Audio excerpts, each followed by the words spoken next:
Hello everyone and welcome to my channel. This is the 34th part of What If Deku had Psychokinesis. I hope you enjoy. Link to the original story and author in the description. Chapter 34, Green Tea Rescue. The break room was quiet and dark, lit only by a small reading lamp. Normally a place for night shift nurses to rest, the hospital had sectioned this room away for the UA staff that would be staying on site for the next few days. Sitting at the edge of a bed, Aizawa flipped through some papers as he sipped from a can of coffee. He had spent most of his day helping Midnight keep an eye on Himiko and the rest of his students here. Tenya and Shudo had left not long after her little bonfire, returning to their parents. Once that had happened, Recovery Girl had scheduled a few more tests for Midoriya. He was currently looking over those results, along with an earlier report detailing her findings of what had happened during the fight 2 nights ago. The tests showed that there was no lingering damage to Izuku's lungs, heart, or throat, all of which had been exposed to extreme heat and had suffered burns of varying degrees. There were comments linking back to the first report on how Izuku had developed this new power, but Aizawa wasn't overly concerned with that. How Izuku got this power wasn't as important as what the boy was going to do to prevent himself from getting hurt again. A note from Recovery Girl suggested that Izuku immediately contact the UA support department and have support gear created to offset the potential damage his new boric pyre quirk could cause. Aizawa, of course, agreed and had already contacted Powerloader to be ready to see Izuku the first day back to school. Next, dexterity and motor function tests showed that Izuku's arm and legs were fully healed, though the note on the nature of Izuku's broken bones was concerning. His arm was shattered upon contact with the ground. These tests went along with Recovery Girl's report, but it was the breaks to Izuku's legs that were strange. Recovery Girl's report stated that Izuku had been developing a method to use his psychokinesis to boost his strength. No doubt to better mimic the feats of his trainer and personal hero, All Might. Punching solid concrete was going to break his arm, but his legs were also broken, yet by all accounts he hadn't used them to fight. No kicks or stomps. He had only used them to leap at Stain. That, along with the note that the broken bones in his legs looked like they had exploded from the inside, meant that Izuku's own power had shattered his body. Lastly was the mere scans of Izuku's brain, and the cerebral scarring that now marred his brain like little pockmarks. Aizawa put the scan down and rubbed his brow. Essentially many of his worst fears were starting to come true. Izuku, in a moment of extreme danger, had pushed himself and his quirk too hard and now had damaged himself. By some stroke of luck or mercy of God, the damage was superficial. That didn't mean that it would be the case next time. In one night, Izuku had hurt himself in 3 different ways using his own quirk. What was so infuriating and horrifying was that he couldn't punish Izuku for his actions because the whole incident was now swept under the rug and locked down with layers of red tape, nor could he berate the boy because according to Recovery Girl, any attempts to convince him he had done the wrong thing were going to met with defiance. Angry defiance. The boy was convinced he was in the right and was not going to listen to anyone that said otherwise. Because there was one inconvenient truth to the matter, technically Izuku was right. If he hadn't done anything, then people would have been killed. Aizawa sighed and reached for his coffee. The rules and laws made it clear. Izuku's actions were wrong, but the reality of the situation favored Izuku's point of view. The boy kept being thrown into situations that the law hadn't considered. No one had ever thought that UA would be so openly attacked by a group of villains. No one considered that a group of students would meet face to face with a serial killer in the middle of the act. Aizawa's first and foremost thoughts were always to protect his students, and it seemed the world was conspiring against him to make that goal infuriatingly difficult. Because it seemed like Izuku's point of view was contagious and had infected his group of friends. Ochako was, of course, his next major concern. She was also trained by All Might, so all the bad lessons that Izuku had were in her too. And while she hadn't been hurt, she had also shown a blatant disregard for the rules. It also didn't help that Himiko was included in that circle. Her own issues and opinion on hero rules made her another source of trouble and potential problems with the group. He could of course order them apart, but that idea was instantly dismissed and Aizawa kicked himself for even thinking about it. It was such a stupid knee-jerk idea because once he actually thought about what would happen if he tried it. He was pretty sure it wouldn't even be the kids that strung him up. It would be Midnight, cursing him for undoing months of work to make Himiko better. No, he needed another solution. The creaking of the door brought Aizawa's attention away from the files and up to see who was entering the room.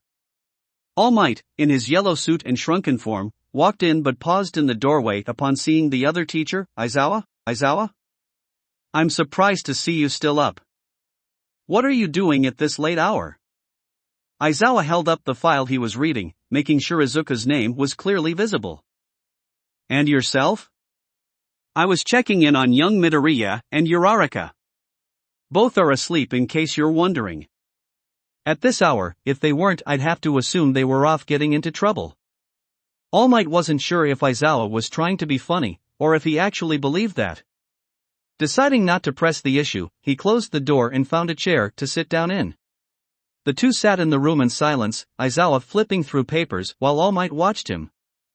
Finally, Aizawa put the files back into the folder and closed it. Tell me you understand how bad this is.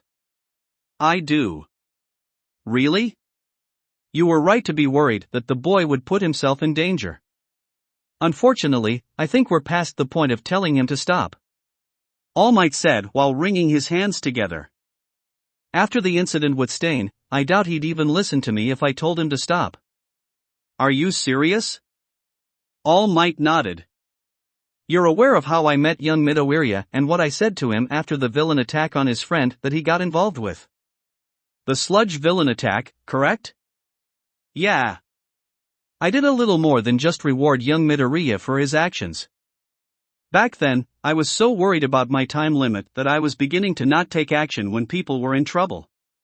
When young Bakugou was in trouble. It was only after young Midoriya threw himself into that situation that I moved. I even told the boy I had forgotten that heroes are always risking their lives for others. Odds are he'll bring that up if I try to tell him to stop. Aizawa grunted. I figured something like that must have happened.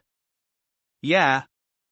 Even if that wasn't the case, you're still the wrong person to try and tell Midoriya that he's been wrong. Oh? All Might frowned. Why's that? Because you don't think he's been wrong. All Might winced. That's not entirely true. I'm not encouraging the boy to run around as a vigilante. But given the unique circumstances he's found himself in, his right to self-defense shouldn't be forgotten. Aizawa sighed and took a sip of his coffee. Regardless, you were right, we're past the point of getting away with telling him that what he's been doing is wrong. Especially if he's now snapping back at anyone that does so. I think the boy is just frustrated. Let's be honest, no one has given him an alternative to his actions. Least of all one that would have given his friends a better chance of living. Aizawa frowned. What All Might had said was true. He had just relied on his, I'm your teacher, do what I say, mentality. He had thought it would be the easiest solution. It was why he had done that video review in the first place. Yes, it would help the other students, but it was also supposed to show Izuku the error of his way. So much for that idea. We'll need to change tactics with him. Then there's the other issue that we need to address with Midoriya as well. His quirks. Yes, I'm aware of that as well.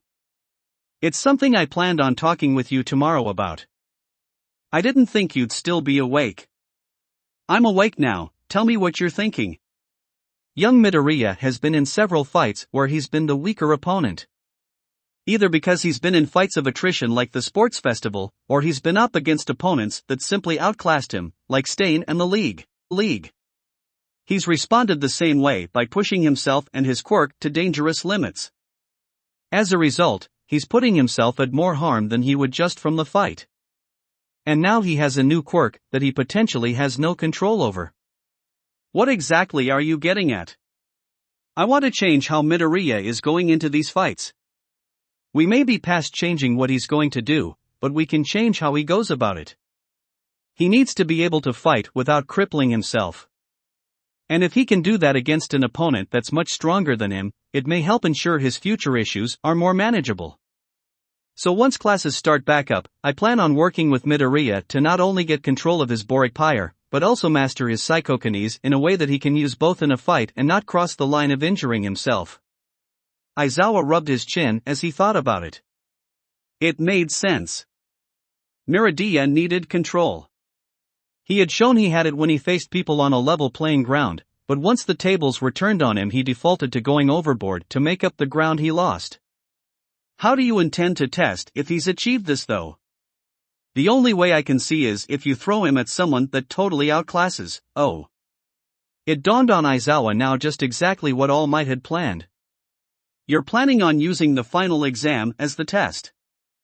I know there are a few other options on the table for the class's practical exam, but I think the idea of them facing us is the best option. That was, I will face young Midoriya in that test. His growth and issues are my responsibility, and it needs to be me that tests him to make sure he's overcome my mistakes. Aizawa looked at All Might hard. He was impressed that the hero had used his brain to try and solve this issue.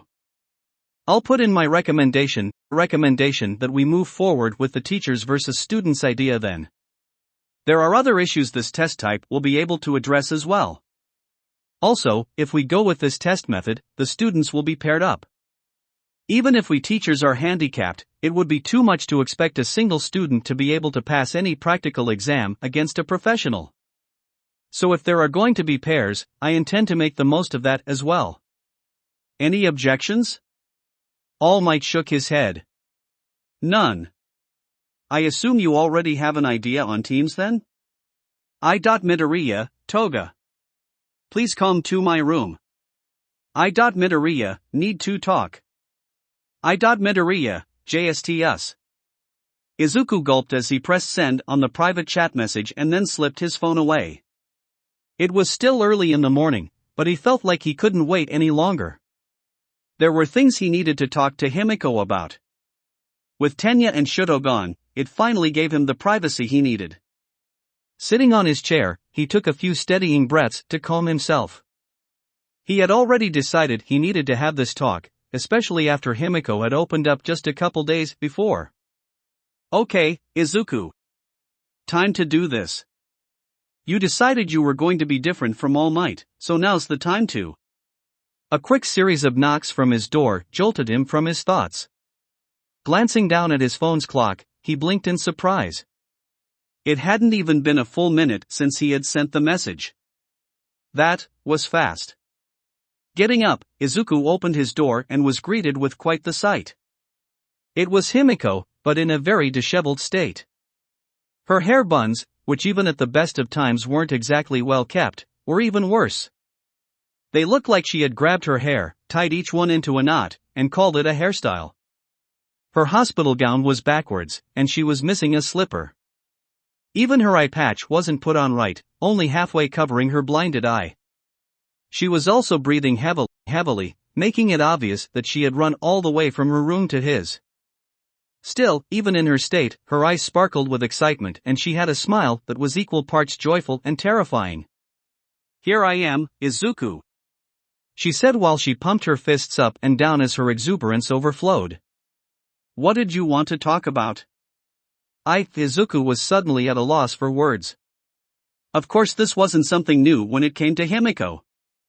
Still, as Izuku tried to find the right words to say good morning and to let her into his room, a thought suddenly occurred to him. Wait, isn't she supposed to have teachers with her?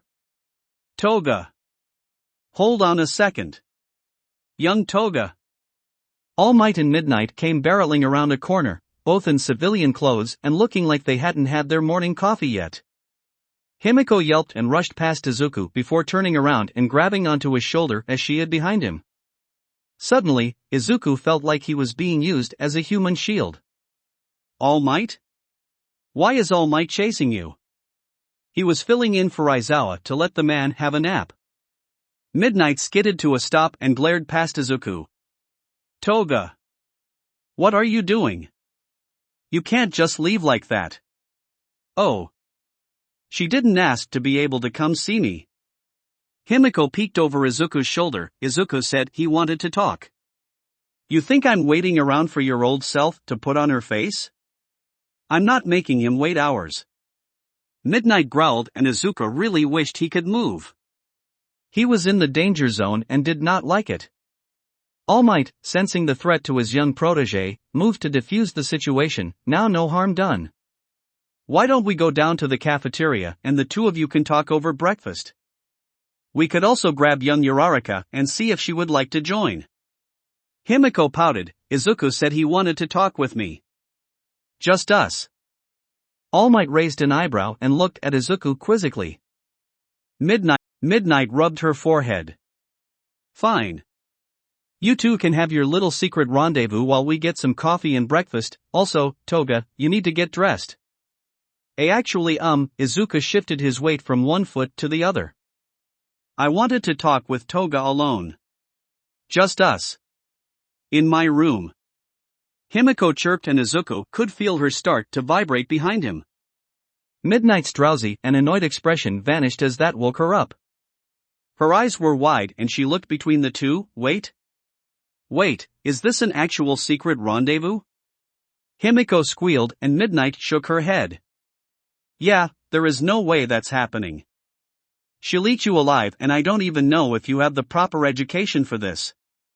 It's nothing like that.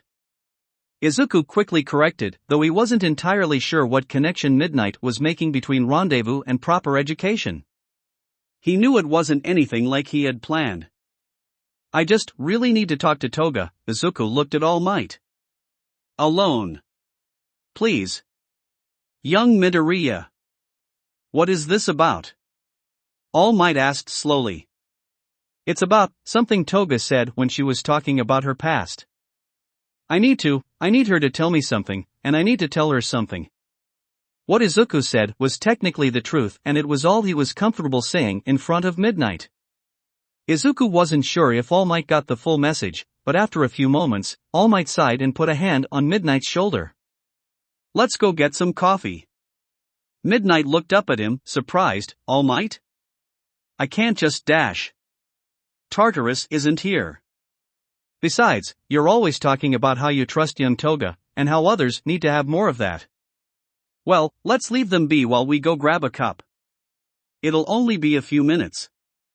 I trust young Midoriya's judgment. So I say we extend that trust to both of them. Midnight dragged her hands down her face while she let out a long painful groan. I swear to God, it's too early in the morning for this. Fine. Just for as long as it takes us to go get a cup of coffee. Just, Toga, please behave. Don't Aizawa dash. If you finish that sentence I am dragging you back to your room by your hair. I promise. Midnight hated how sincere Himiko sounded when she said that. Throwing her hands up, she left with All Might following after her.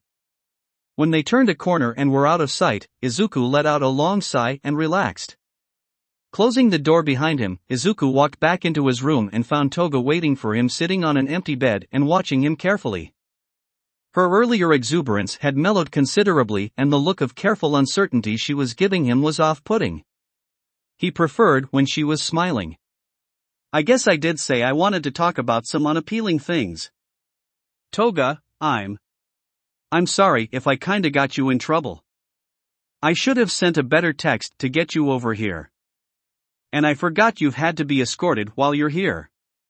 Seeing the forlorn look come over Izuku, Himiko perked back up and waved off his worries. You asked me to come to your room. I'm the one that threw on some clothes and screamed, leaving by. Like a moron. Izuku chuckled. That's really all you said? I'm not really one for subtlety. Except when you're being sneaky, Izuku countered. True. Maybe tactful is the better word. Izuku nodded. That is a word that can be used to describe you, yes. One of many I can think of. A pillow thudded against Izuku's face while Himiko laughed. While Izuku spat out a few feathers and tossed the pillow back onto a bed, he took a seat across from Himiko and sighed. So I guess I should get to what I wanted to talk to you about. We probably don't have very long. Yeah, Himiko agreed, maybe we have 5 minutes. Depends on how nice those two decide to be. Taking a deep breath, Himiko addressed the issue. So you wanted to talk about my past? Izuku scratched the back of his neck. Sorta. Mostly it's that you told me about it and a small part you mentioned. Himiko frowned. What do you mean? You were honest with me, I mean. You were brutally honest when you didn't have to be. You trusted us. I mean, let's be honest here, after everything, you were going to figure it out. You guys aren't dumb. Once you had time to think, you'd get the picture. I was really just yanking the band-aid off, I guess. Because you thought you were going to get taken away. So if we weren't your friends anymore, we wouldn't be sad you were gone or try and do something stupid to protect you? Himiko bent over and buried her face in her hands. Fuck me, am I that obvious that even you saw through that? Izuku shrugged. I mean, I don't know about you, but I'm not totally blind, you know. Himiko froze and jerked up, jaw on the ground. Did you just? Oh my god, ha ha ha ha. Himiko fell backwards and started laughing. Look at you, trying to be all clever. Getting herself back under control, Himiko straightened up and knowing their time was limited got down to business. So, Izuku. What's on your mind? Izuku closed his eyes and clasped his hands in his lap. Working up his courage and steadying himself, he began his message. You being open about your past is one of the things that made me think about how I haven't been honest with you. I've been keeping a secret that and dash. 3 things, Himiko cut in sharply. 1. I'm not interested in learning any of your secrets out of guilt. Everyone is entitled to their own shit. Don't think just because I told you mine you have to tell me yours. 2. If your secret is that you and Ochako were trained by All Might, I figured that out like a day or so after the sports festival. Izuku's mouth opened and closed, but it took a few seconds for him to finally speak. Wa? And even then it was a single incomplete word. Tashinori Yagi, the guy you introduced to us after the sports festival, is All Might. What? When? How? Himiko shrugged. I live on campus and love to sneak around, and All Might is not subtle. I saw him shrink down before he went into his office after hours. And even before then, I saw his skinny alter ego around campus a few times. Always wearing the same tacky yellow suit. It's like several sizes too big, but that gives him plenty of room when he goes all buff. Izuku's face was in his hands, muffling his voice. Ooh my god. How terrible at this are we? Morbid curiosity, but who else knows about this? Todoroki, Aizawa-sensei, and Principal Mizu. Was Izuku's muffled answer, since his face was still covered by his hands. 2 out of 3 of those people are professional heroes and are some of the smart ones too. So that makes sense. How'd Todoroki figure it out? Guessed. Ah. Yeah, he's not dumb either. Honestly, sooner or later more people are going to put the pieces together. All Might's been pretty interested in you too since day 1. Smart people are going to notice. Some might not care. Others will. Izuku stayed quiet before lifting his head up.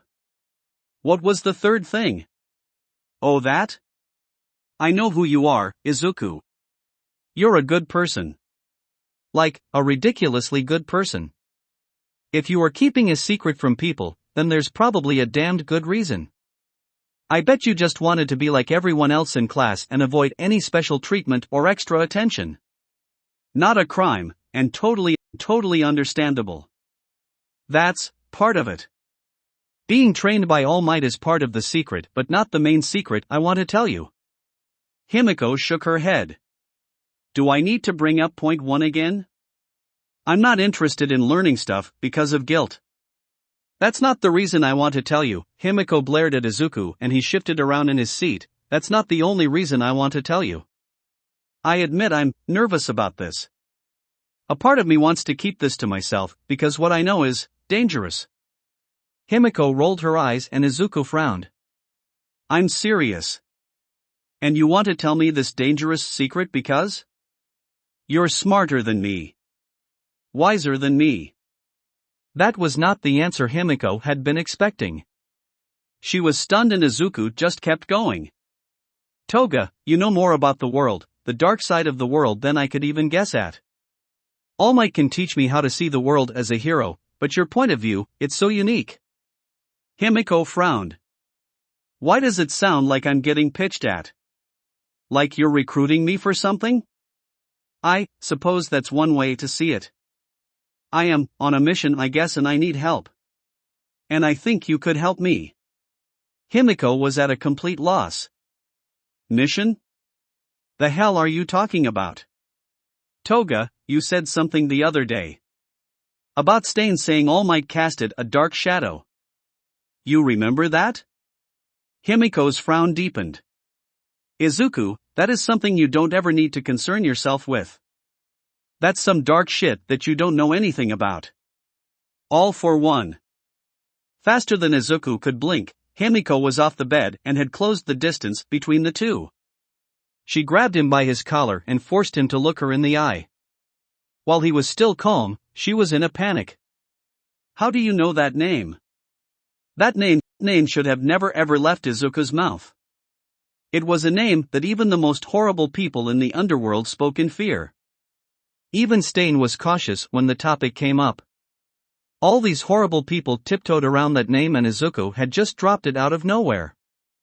It made no sense. I know it because at some point, I'm going to have to fight him, and I'll need your help to be ready for that day. Himiko let go of Izuku and took several steps back. There were so many different emotions raging through her which made it hard for Izuku to keep track. Himiko herself was lost in them. The words she had just heard, they just didn't make sense. The fact that Izuku's secret dealt with All for One just didn't make any sense. Izuku, tell me everything. Right now. Izuku nodded and started from the beginning, telling her about how his quirk was weak. How he met All Might, and then how his hero had told him his dream was unattainable. How they met again when Izuku tried to save Katsuki from the sludge villain. How All Might offered one for all to him and started training him and Ochako. Izuku talked about it all up until the day he finally got one for all. He tumbled over his words more than once, but by the end of it, Himiko got the idea. So to recap. You met All Might a year ago and he was a jerk to you. Izuku tried to cut in but Himiko kept talking. You then decide to go try and fight a villain to save Bakugou bitch and All Might's like, this kid is just like me when even I'm not like me anymore, so he decides to give you his quirk, one for all. A quirk that goes back generations and was originally All for One's little brother that All for One made by mistake. So you spent the last year training to not only get into UA, but also to get your body ready for when he passed on one for all to you. Yup, that's pretty much it. Himiko closed her eyes and slumped into the bed she was laying on. I need a drink. She heard rustling next to her and looked up to see Izuku offering his hand. It clicked that he was offering and she blushed. You're a dork. At least you can still share your blood with me. If one for all stopped you, I might actually cry. Sitting back up while Izuku went back to his seat, Himiko decided to ask, so why are you telling me this? It sounds like All Might kept one for all a pretty closely guarded secret. He did. We talked about it when I asked him how he knew who to tell. He explained why he almost never told anyone, but I think he might have kept a secret too well. It just seems like the way he did it was just so lonely. I agree that it's probably a good idea to keep the people who know it small. To people that could help me. To people I know I can trust. People like you. I know I have to be careful, of course. I know you'd be able to handle this. You're more worldly than everyone else. I think your experiences would help you not be distracted. Everyone else. I trust them, but I feel like telling them would be more of a distraction to them than helpful to me. Himiko sucked in a breath. The faith that Izuku had put in her before had been staggering. And now he was adding this to the mix. It made her feel all warm and fuzzy. So you want me because I lived in the world you're going to be fighting? That's right. I figure you'd be able to offer me advice and opinions neither All Might or Uraraka would have. You might also see threats coming I don't know about. That kind of thing. Himiko swung her legs up and pulled herself up so she was sitting again. I don't suppose there's like a vow or something I have to take now? Izuku shook his head. No, nothing like that. I trust you, so that's enough. Izuku may not have needed to hear anything, but that didn't stop Himiko from thinking it. It certainly didn't stop her from swearing that she would protect Izuku from the dark, horrible world he was diving into. So everything that happened last night. That was one for all. The alley, the street, the fire? Now that Himiko knew about One for All, the story Izuku had told them all yesterday had fallen apart but also made a lot more sense. My fire might be the only thing One for All wasn't affecting. I think if I had used both at the same time I probably would have cooked myself. Please do not cook yourself. I prefer to eat you raw. Izuku laughed along with Himiko at her dark joke. That's a little messed up. You're surprised? I didn't say that. Ha ha ha. You need to show this side of yourself more often, Izuku. Let your inner gremlin out. Himiko tapped her chin, her mind kept thinking back to the fight, as she put everything together. So, is that why your quirk kinda shorted out? One for All kicked in when you weren't expecting it? Izuku flinched hard. Sucking in a sharp breath, it felt like he had been slapped across the face. Before he could say anything, Himiko cut him off. I swear to God if you try to apologize. Izuku held up his hands in surrender. He wasn't pushing the issue but was clearly still thinking about it, which Himiko wasn't going to allow. So she shifted the topic. Your new power boost did come in handy later on though, didn't it? It was pretty cool watching you pull yourself off the ground and just hang in the air. But you did interrupt Ochako being a huge badass. So points off for that. I bet she looked awesome. Himiko laughed, her eyes sparkling. She was like a woman possessed. I don't know what she learned during her internship, but it paid off big time. Hell, if she fought like that during the sports festival, I think she'd have one. I didn't really get to see her fight. I was out cold for a while, then when I came to, I saw you on the ground with, Izuku tapped his chest while Himiko shook her head with an eye roll. And then I heard Uraraka's voice. After that, I sorta just acted. That's when you used One for All? What was that like? Was it scary? Cool. That kind of power must have been something else. Himiko suddenly realized that asking Izuku to talk about a quirk may have been a mistake. Because almost immediately his words started tumbling out in a jumbled, mumbling mess. It was like trying to hold an ocean. A huge storming ocean that was alive. But the more I focused on it, the more it felt like there was more to it. The water was writing and crashing, because it was boiling. There was an inferno burning under it. All Might said One for All is a torch that's passed from person to person. I wonder if the power he feels is like how I feel it. But anyway, it was scary, terrifying even, but you were hurt. Ida was still on the ground, Todoroki was suddenly there, and then I heard Uraraka too.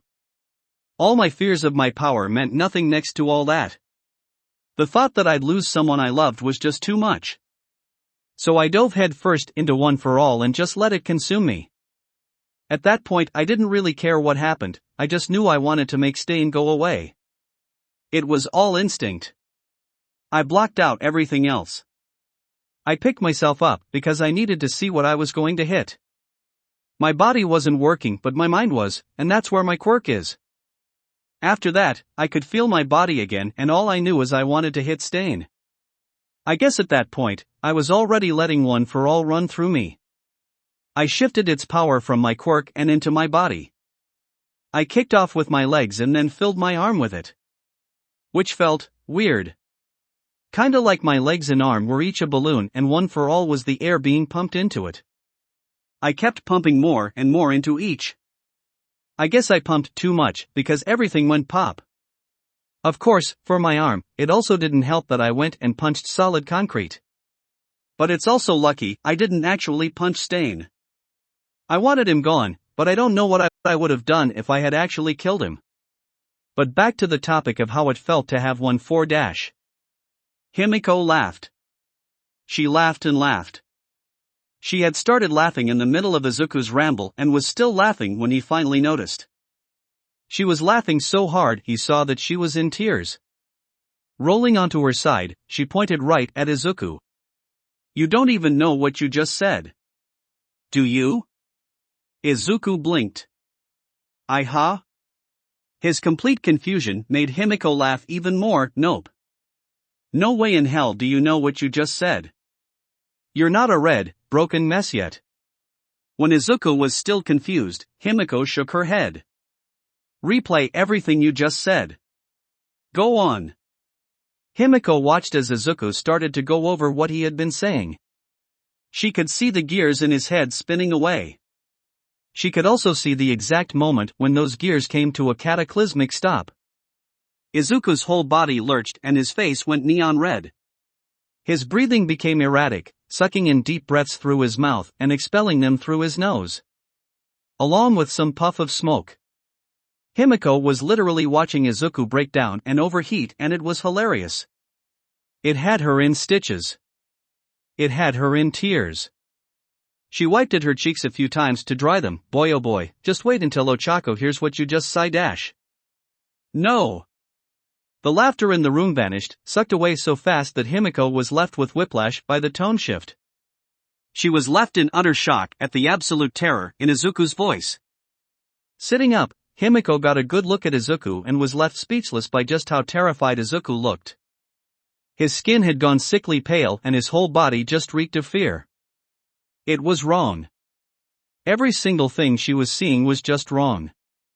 What in the hell is going on? Himiko's confusion was only made worse as Izuku clambered out of his seat and threw himself at her. Knees hitting the ground, Izuku clutched at the bedding and started pleading, "Please. Please, Toga, you can't tell Uraraka this. Please, you just can't. Okay. I won't. God, Izuku, just get off the floor and sit down. Please, you're freaking me out. God, he's actually terrified I'd tell Ochako." Izuku sat down and promptly bent over and buried his face in his hands. "Sorry, I didn't mean to. I mean, I don't. I think I'm going to be sick." Himiko reached out and tentatively rubbed his back. Hey, it's..." Himiko was going to say it was fine, but there was nothing fine about what she had just witnessed. "Do you want to tell me what that was all about?" "I guess I need to." The polite thing to say to Izuku would be that he didn't need to. Himiko wasn't polite. "Whenever you're ready." Izuku sucked in a breath and sat up. "So for the past few weeks I've been catching myself starting to look at Uraraka. I've caught myself feeling things when I look at her or think about her." "Feeling?" Izuku nodded. "I never put a word to it. It was always weird. I just told myself I was being an idiot and moved on. Stupid stray thoughts is all they were supposed to be.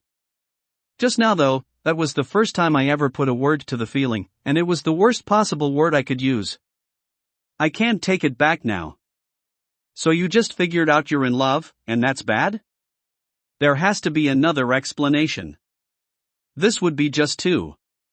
"Yes. God, I'm such a freaking idiot." Himiko shook her head. "Who the fuck thinks love is bad?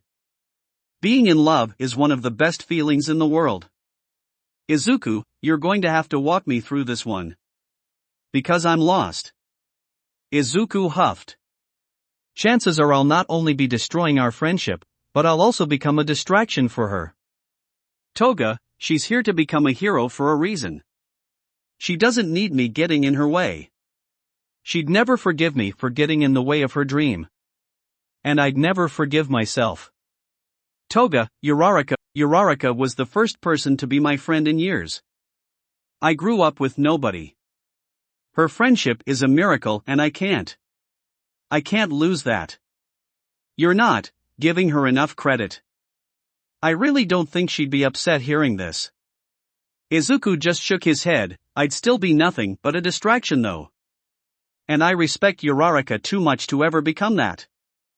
I will never put myself between her and her dream. So what, you're just going to ignore your own feelings? Forget about Uraraka, how is that fair to you? Izuku looked shocked before his face scrunched up in distaste. Of course that's what I'm going to do. I'm going to bury this and forget about all of it. Because if I start thinking about my feelings, I might wonder if someone could. Izuku trailed off, but Himiko pried for more. Could what? Love me. Himiko felt her body go numb. Does he not think that? No, that can't be right. Izuku, do you? Do you not think that someone could fall in love with you? Izuku shrugged, smiling sadly. I mean, obviously that's impossible. I accepted that fact a long time ago.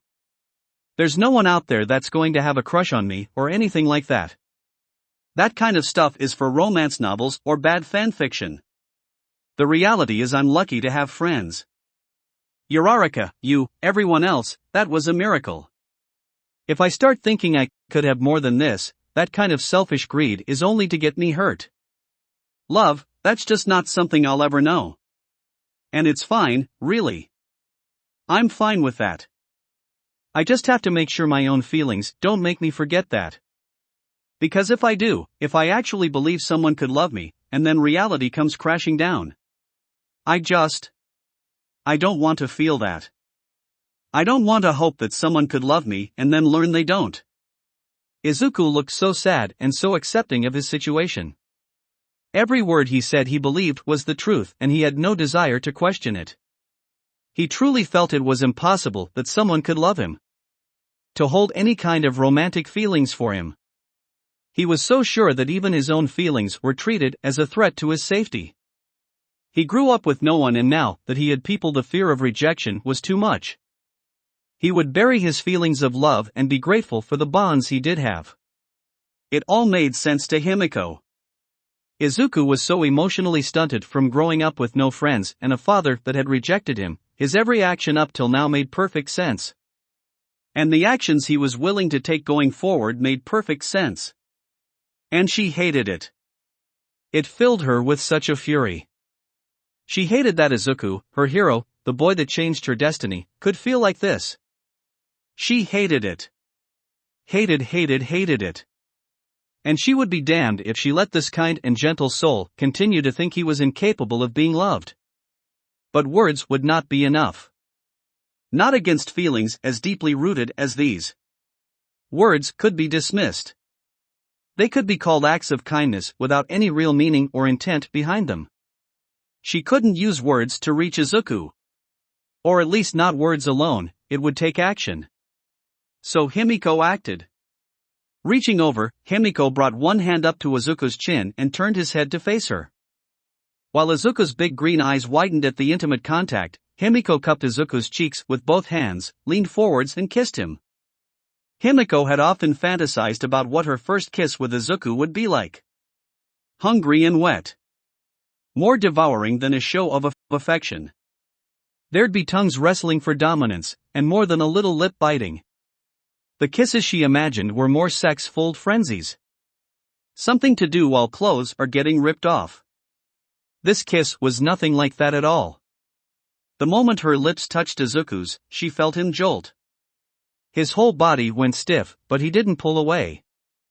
As she held his face gently, she could feel him relax, lost in the moment, the same as her. She was taken aback by just how hot his lips felt. A little chapped perhaps, but they were warm, and in those few seconds, he welcomed her love. It made her lips feel warm and fuzzy. A feeling that spread over her whole body. A few seconds is all she allowed herself as she pulled back. A taste for herself and a deluge of feelings for Izuku. Her heart was racing, and she didn't know what she'd do if she kept kissing him. But as she looked into Izuku's bright green eyes, she knew pulling back had been the right call. Izuku's eyes shimmered, lost in the moment, but slowly they refocused and Himiko saw shock and confusion in them. As his face began to burn, Izuku tried to remember how to speak, but the best he could do was stutter. Toga? I love you, Izuku. Himiko didn't give Izuku's mind a chance to try and rationalize what she had done. She had to push past that part of him and drive her point home. She knew he wasn't ready to hear this. He was still figuring out his own emotions and feelings, but she needed him to know he could love, and that he was loved. I fell in love with you the moment you pulled me out of that alley. I wasn't lying when I said you stole my heart away from Stain. You were kind to me when no one else was.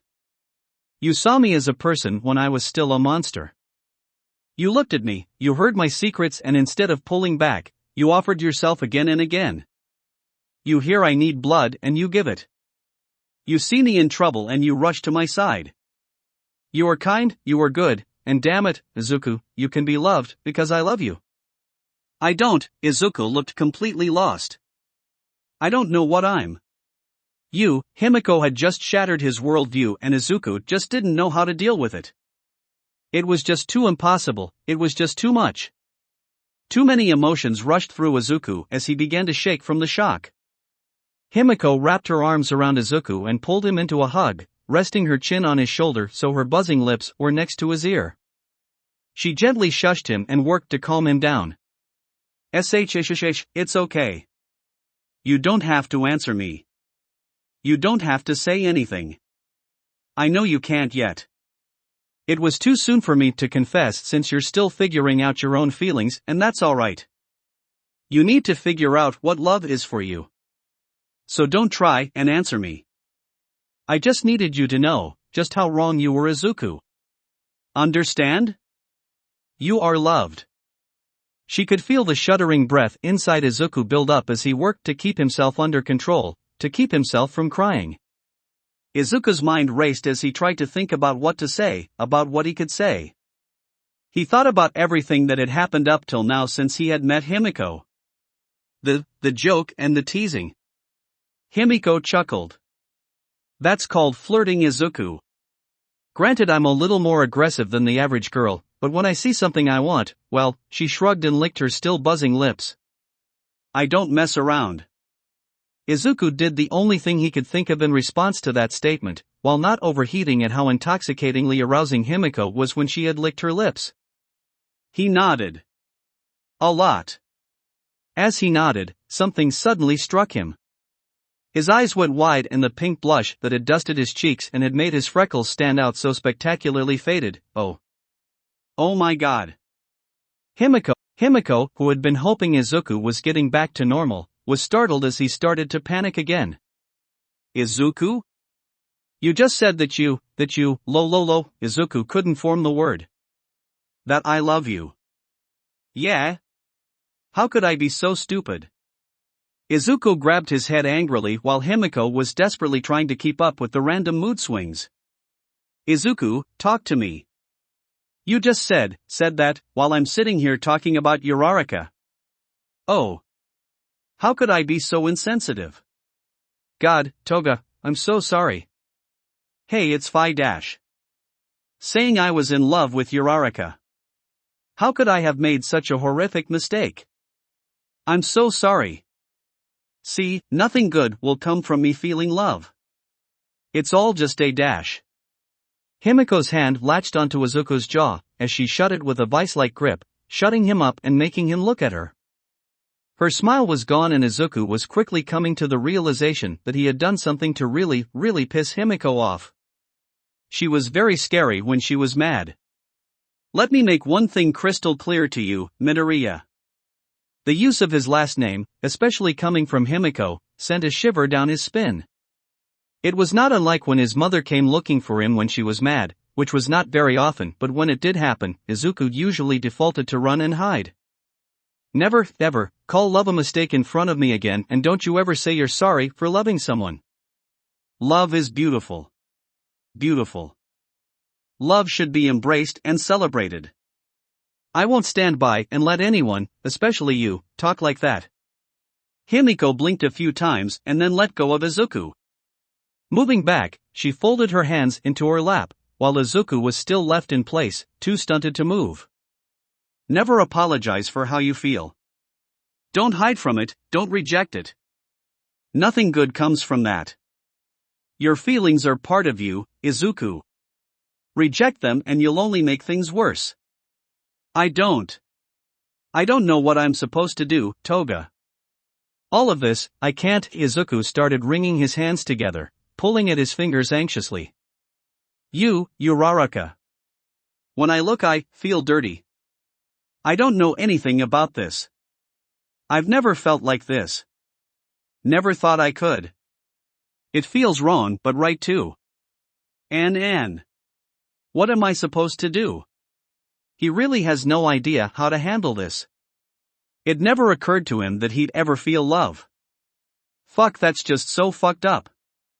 There was a series of knocks at the door, startling both. The knocking had broken the mood and Izuku let out a long sigh. Guess they got their coffee. Himiko nodded as she stood up. Yeah. Guess they did. Nice that they knocked instead of coming right in. Hey, Izuku. Yeah? My advice, don't think about it too much. You only just admitted that you have feelings of love for someone else. I think that's a good start for you. Try too much and you'll start going down that self-destructive rabbit hole, and no one wants that. Just leave it for now and let yourself relax. Okay? I think that's a good idea. I need time, Izuku said. Good. Oh, and by the way, you're not dirty. I'll look here, or there isn't some to get all worked up about. You're not some creep leering away, or taking photos, or any of that shit. And I'll let you in on a secret, you're not the only person in the world that lets their eyes wander when they see someone hot. You're not even the only person in this room who does that. Izuku blinked and pointed at Himiko, who just smiled in response. You, look? At who? Himiko rolled her eyes. Really? It took a second before Izuku went red and pointed at himself. Himiko clapped. Good boy. You put it together. Himiko turned for the door but paused one last time. Oh, by the way. If you ever feel the need to have a look and not feel guilty about it later, I don't mind giving you a peek. After all, Himiko pulled up her gown while sticking a leg out to show off her exposed thigh. I know what you like. Izuku went bright red and in a puff of smoke fell backwards onto his bed. With Izuku out of commission, Himiko opened the door and found Midnight waiting for her. She looked at Izuku, then down at Himiko. What the heck did you do? All Might peeked over Midnight's shoulder. Is young Midoriya on fire? Himiko walked past them with a smirk and started down the hall. Midnight whipped around and rushed after her. All Might glanced back and forth between the muttering mess that was Izuku before closing the door and following after the two. He promised himself that at the first chance he got, he was going to have a talk with Izuku. It took some convincing, more than a little begging, and the threat of calling Nizu and getting his permission, because he's crazy and totally would let her, but Himiko was able to get a chance to talk with Ochako alone in her room. Ochako was busy getting her stuff all packed up. She was in her school uniform and was making sure she had everything packed inside her custom briefcase. She was not going to have to explain why a piece of her ultra-expensive costume was missing to the school. Damaged equipment was fine, but missing? She could see the support department stringing her up for that. She ran her hand over the punctured visor while drumming her other fingers on one of her bracers. Penny for your thoughts? Ochako snapped her head up and looked over at Himiko, who was smirking at her. Oh, sorry about that. Was just thinking? About? Ochako frowned as she tapped her gear. About my fight with Stain. I could have used some gear that could do more damage. The ammo I have is more to give my punches a little extra pop and range, but I don't have anything with some real stopping power. Also, I almost wasn't able to reach Deku in time when he was falling. And if I hadn't been right next to him, I wouldn't have been able to grab onto that Nomu in time. To be fair, you were still pretty badass when you showed up. And I didn't even know you could shoot stuff like that. Ochako laughed. Well, secret weapons are supposed to be secret after all.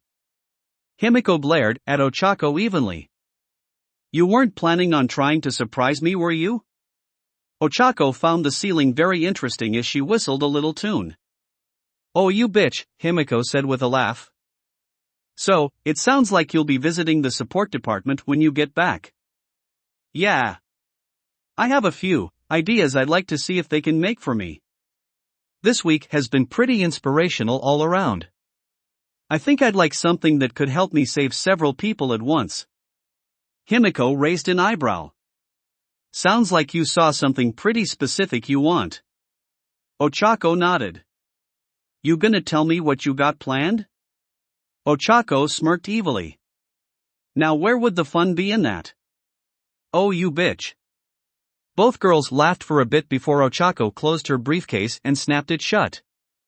"So I'm going to guess you're not here to talk about my costume considering the fact you pulled out all the stops to get in here." Himiko rubbed her neck. "You heard all that, I guess. You were right next to my door and were yelling. I'd have to be deaf not to have heard. So what's up?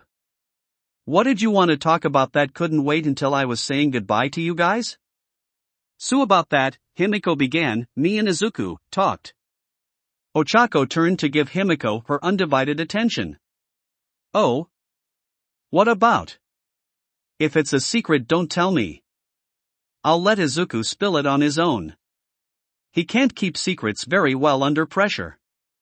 Himiko smirked. "I don't think you give him enough credit. But don't worry, I'm not a gossip like Mina." Ochako looked over her shoulder at Himiko, giving her a playful glare. Himiko raised her hands. "Okay, I'm not as bad as Mina." Ochako nodded and turned back around. "So what did you talk about?" "Oh you know. Super important stuff." Ochako laughed. "Really? Like one for all?" Ochako's costume briefcase slipped from her hands and clattered on the floor. Suddenly not caring about the expensive equipment inside, she whirled around to look at Himiko. What did you just say?" "One for all. The quirk All Might gave him. That's been passed down for like a couple hundred years or something." When the look of shock on Ochako's face didn't disappear, Himiko scratched at her cheek. He said he talked about this with you and the big guy. About how to know when to tell someone and who to tell." Himiko didn't think Ochako's eyes could open any wider or her jaw drop any lower. She was wrong. Ochako's jaw was now through the floor and her eyes were one hard pat on the back from popping out. "Oh my god, he was talking about you. I thought he was talking about his mother." Snapping her jaw shut and rubbing her brow, Ochako got herself a little more under control. "So did All Might add anything while Izuku was talking to you? Gotta figure out what gaps you might need filling in." "Oh, All Might wasn't involved in our talk." Ochako's jaw unsnapped and hit the ground again. "What?" Yeah, we talked privately. He said that he didn't think All Might was totally right in how he went about keeping one for all secret. Maybe the big guy figured out what Izuku was doing when he got him to take Midnight away. Not sure. But yeah, this was his decision. Ochako was proud that Izuku was taking on a more independent role when it came to One for All, but also a little scared. It fed into her worry about him getting too far ahead of her. She feared he was putting himself into dangerous situations that he might feel like he had to deal with. They were supposed to be a team after all. Did he say why he decided to tell you? Well, he figured out I already knew about All for One from my time with Mr. Stain, Himiko explained while Ochako nodded. She recalled what she had said about All Might casting a shadow. He also figured my time on the streets gave me a unique perspective that no one else in the group had. Ochako rubbed her chin. That's actually a well thought out reason. Yeah. Considering who he's going to be going up against, he'll need every advantage he can get. Himiko added grimly. Ochako winced. Yeah. But hey, we both said we'd help look after him. Way I see it, since we both know the whole story, it'll make that a lot easier. Ochako couldn't argue with that. The more she thought about it, having Himiko on board made a lot of sense. She was smart, and she would rip apart anyone studput enough that tried to hurt Izuku. All in all, this was a good thing. Well, I'm glad you're on board. Makes my life a lot less stressful. Though, why bring this up now? I'm sure we would have had a chance to meet somewhere more private as a group to welcome you to the club. I doubt you came here for my approval. You got that right. Honestly, the one-for-all thing was just to break the ice. Ochako doubled over laughing. Really? One for all isn't the bomb? Oh please, tell me what is then. I have to hear this. I told Izuku that I loved him. Ochako just stopped. In the middle of her laugh she just stopped. She didn't move, didn't speak, didn't think. In that instant she had become a living statue. After a few seconds of complete stillness, Himiko had to go over and check to make sure she was breathing. Snapping her fingers in front of Ochako's face, she tried to break her out of her trance. Yo! Hey, come back to me. It's not the end of the world. Ochako?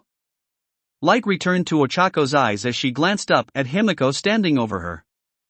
You're not joking, are you? I never joke about love. You know that. Ochako slumped down. Her shoulders sagged and she could feel tears stinging her eyes. I'm happy for you. For both of Dash. Himiko rolled her eyes and flicked Ochako in the forehead. Oh, will you stop?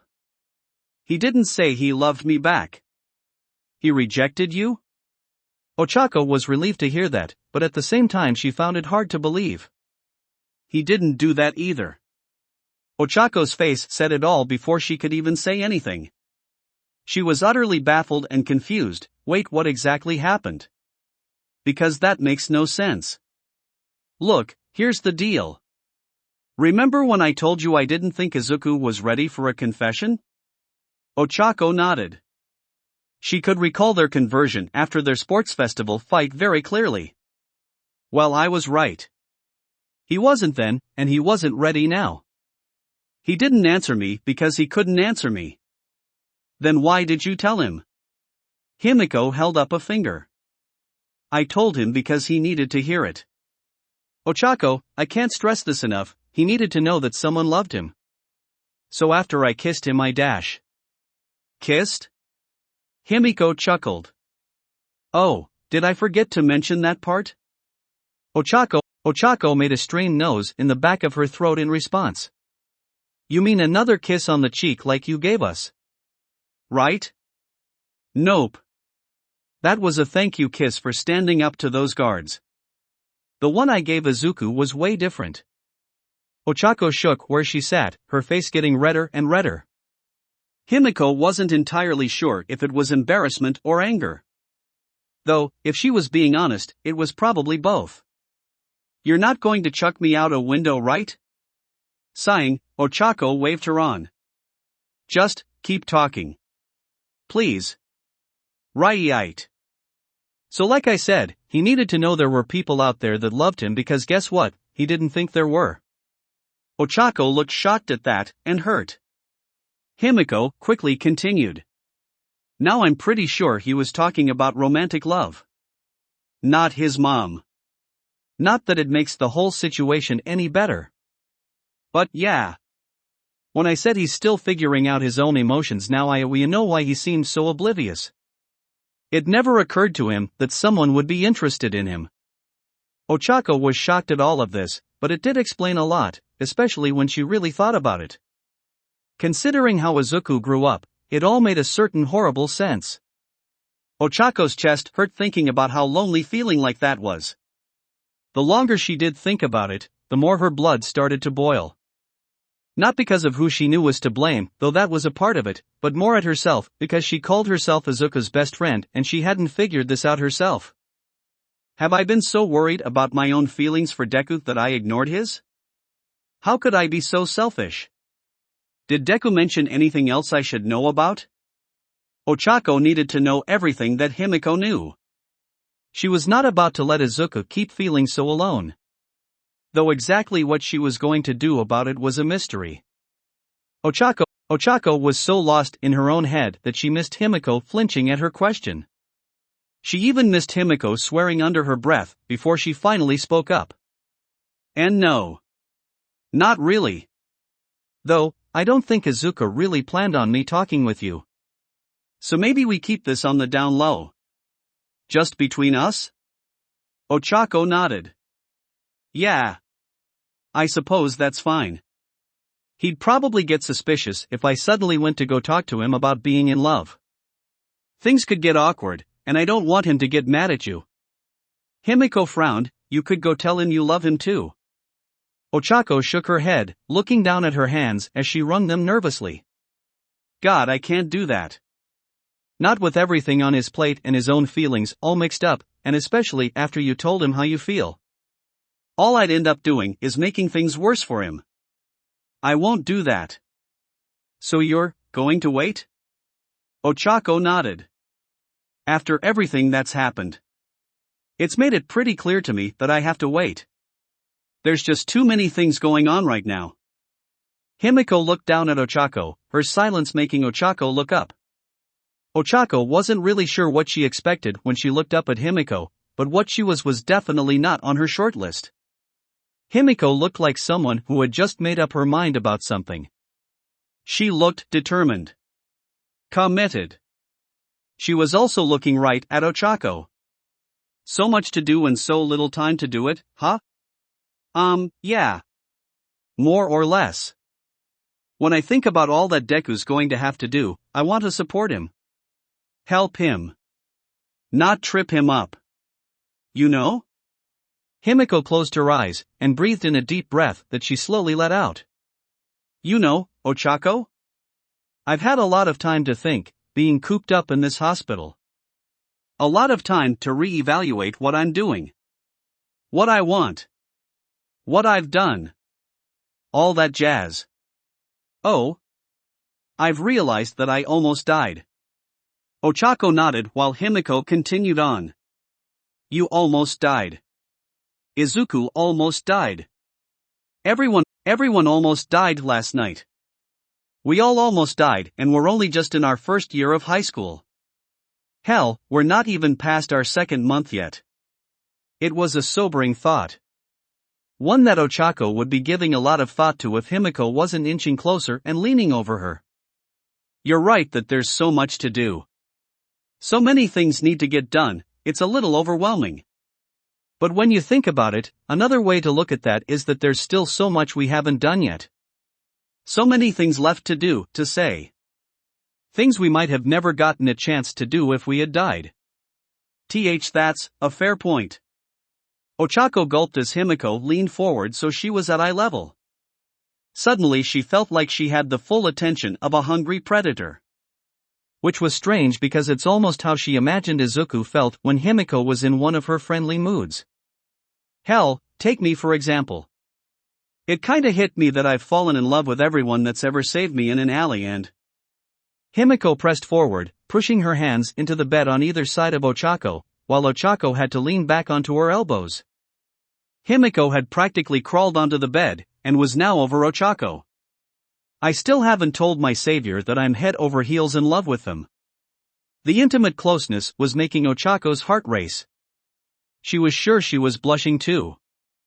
BBBB, but I thought you said you told Deku you loved him? Ochako felt like she was missing something very important. It was too bad Himiko wasn't going to give her time to figure it out herself. Oh, I did. But he's not the only person that's saved me. Himiko was so close now, Ochako could feel the heat coming off her. Not the only one? Himiko nodded as she was now fully on top of the bed, and fully on top of Ochako. Nope. Fortunately she's right here, so that makes this pretty easy. She? Here? Wadash. Himiko dived forward and pressed her lips against Ochako's while she pressed her body against the other girl. She marveled at just how good Ochako's body felt against hers while she consumed Ochako's lips. The first kiss was hot, wet, and short. She pulled back to give Ochako a chance to breathe. Toga. Himiko pushed back down, grinding herself on Ochako, marveling at how a little pressure and friction made the other girl moan. I love you. Those molten words dripped out of Himiko's mouth as she leaned back down and caught Ochako's lips, summoning Ochako in a heat that stole her breath. Himiko pulled back again, a trail of saliva briefly connecting the two. She licked her lips and savored the taste. But I'm a GI and you're a GI. Ochako couldn't think. Too much was happening. Ochako was having a sensory overload, and under Himiko's expert care, she was melting from a person and into a puddle of hormones. Raging, hungry hormones. Oh my god. Himiko chuckled, a deep throaty noise that made Ochako quiver as she leaned in and nibbled on her ear. By the way, did I ever tell you I like girls too? Oh my fucking god. Himiko sucked on Ochako's earlobe as she pushed her knee into Ochako, and hummed happily when Ochako ground against her. Leaving a trail of kisses along Ochako's jaw, Himiko found her lips and kissed her again. Between hungry suck, Ochako gasped out. But Himiko pushed her tongue out and ran it along Ochako's mouth. Ochako parted her lips, and briefly their tongues met. Deku? Ochako's world that had been flipped upside down was suddenly righted as Himiko rolled the two over so that she was now the one pressed into the bed and Ochako was straddling her. Hands on either side of her head, while Himiko let her hands clutched at Ochako's hips. Totally understanding how Izuku could lose himself when he looked at them. Ochako, now on top, pulled back and sat on her haunches. Trying, but failing, not to notice that Himiko was under her. She could feel how hot the other girl was running. There was no way to ignore that. You haven't told Izuku you love him yet, so you don't have anything to worry about, Himiko said with a big goofy grin. And I'm free to be in love with two dorky heroes that I owe my life and heart to. Himiko's smile got wider, showing off her sharp teeth. And to kiss them both. Because as God as my witness, I waited long enough with Izuku. I wasn't waiting with you. A dangerous glint flashed in Ochako's eyes as she reached down, grabbed Himiko's wrists and pinned her hands above her head with one hand. Her other hand rested on Himiko's collarbone. You kissed Deku. Like this? Fuck no. While Himiko's eyes glowed with mischief and her pale cheeks were rosy, Himiko spoke seriously, or seriously enough so Ochako would believe her. I kissed him, but only that. I knew what boundaries I couldn't cross. I was safe with him. Careful. Ochako believed her, and she honestly felt a little foolish for asking. Because she knew Himiko would never do anything to hurt Izuku. And if she had tried this with him, after describing Yusuke's own emotional stunted view on love, it would have hurt him. Though that begged the question. And me? You're a fucking Amazon and you certainly didn't seem to hate it. Ochako hated the way Himiko smirked. I knew you'd be able to handle a little extra fun. Plus all those pent-up feelings, I bet it leaves you a little frustrated. Ochako really hated the way Himiko smirked. Because they both knew she was right. Ochako shook her head. Are you real? I've done a lot of crap. I've never lied about love. This is one thing I'll always take seriously. Toga, Ochako trailed off, not sure what to say next. I don't, she might not know what to say next. But her body seemed to have decided what to do next. She leaned down, face to face with Himiko. I can't, I don't feel. Himiko shushed her. Life's short. So let's enjoy this moment. And then, see what happens next? Ochako's week had been hell. Training under Miruko. The attack on Hosa City. Stain. Izuku getting hurt. Again. Tartarus. Learning about Himiko's horrific past and then learning about All for One. This had been such a horrible stressful week, so just for a second, Ochako let herself drift from her worries and enjoyed the moment. Himiko arched her back and her lips found Ochako's again. Wham! Hey runt! I got the last of Fii, oh my fucking god. Miruko stood in the doorway, eyes wide and glancing between the two girls. Her shocked face turned into a cheeky smirk. You know what? You come find me when you're ready. Turning on her heel, Miruko left. closing the door behind her. Ochako's face turned scarlet. Miruko. Wait. Ochako leapt from the bed and scrambled for the door and rushed out the hallway. Behind her, Himiko was laughing up a storm. Naruko smirked when Ochako came rushing out of the room, face redder than an apple. So that was some kiss, huh? That wasn't. I mean. Ochako had no answer. She was trapped. Hey, you're more than welcome to finish up in there.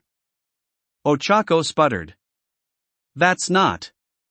I can't just dash. Naruko smirked. I mean, if I was getting kissed like that, and got interrupted, I sure as hell would jump at the chance to finish. And you sure looked like you were enjoying it too. Ochako covered her red face, floated up into the air and screamed. Naruko rolled her eyes and pulled Ochako back to the ground. Easy, balloon girl. Otherwise everyone in the damn wing will know you were getting your mac on with that other girl. Though I could have sworn you were in love with that green kid. I am. Both Naruko and Ochako paused as what Ochako had just yelled sank in. Naruko spent the next few seconds making sure Ochako didn't float out a window. When Ochako had finally cooled down, Naruko ruffled her hair. Don't sweat it, runt. You were blowing off a little stress. You're young. Horny. Believe me, I get it. Ochako decided not to argue the point, because it wasn't totally off the mark, and tried to change the subject. Why'd you come to my room? Naruko clapped her hands as she remembered. Oh right. You're signed out. So if you want to say some goodbyes, do it now. When Ochako bolted out of the room, Himiko was left to lay on the bed and laugh. Of course someone was just going to barge into the room as things started to get good. She had gotten the teachers to back off, so fate threw her a curveball and sent Ochako's mentor instead. It was hilarious, if in a twisted, horrible sort of way. Still, it wasn't as bad as the other pitch fate had thrown at her. She was in love with two of the most hopeless, wonderful dorks the world had ever created.